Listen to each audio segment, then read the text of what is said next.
Gus is obviously, according to Dan the other day, has kind of made his presence felt. Yeah, Gus is doing a real nice job this spring, summer, fall, season, wherever we're at right now. No, Gus has done a great job. He's stepped into a leadership role. He's performing at a high level, and we need him to continue to do that.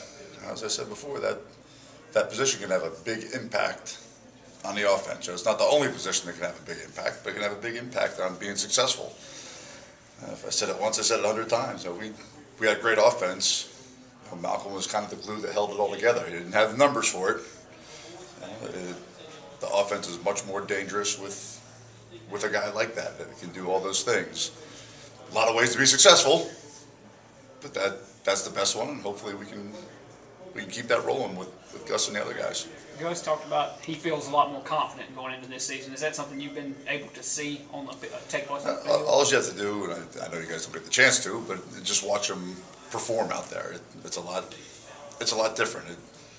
It's like anything else in the program. You see the older guys; they've been around. Gus knows what to do, how hard you got to play, the effort you got to give, the intensity you got to have, what you're going up against every day, and he's making progress.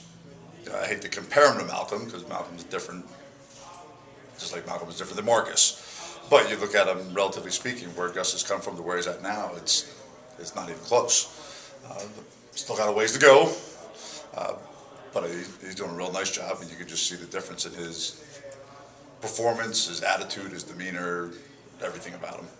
Your position kind of got hit pretty hard, losing 3 guys. Do you feel pretty good about the depth that you have there this year? It's a work in progress.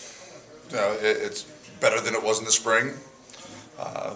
There's some talented guys in the room that need to move along at a faster pace if they want to have a large role on what's going on. It's tough because you show clips of what needs to get done, and they're watching number 6 do it. Number 6 redshirted, had 4 spring practices, probably played close to 2,000 snaps in his career, so that it's hard to judge yourself against a guy that did stuff like that. So that's why I say it's a work in progress. That some of those guys have had 1 spring practice under their belt. Some have had none. So every day is game day for us. Because you have to prove your worth to Coach Mullen, to Coach Hevesy, to Coach Gonzalez, to Coach Knox, to Coach Johnson, to the other guys on the offense, the defense, to say, what, I know our security blanket isn't there, but boy, we can count on this guy on 3rd down. We can count on this guy on the road in the SEC. It's a big challenge for those guys. Just because, like I said, there's not that have your security blanket anymore. After a year in the system now and seeing what game play is really like, how much better is Darian Hutcherson at this point? Well, he's a lot better than he was.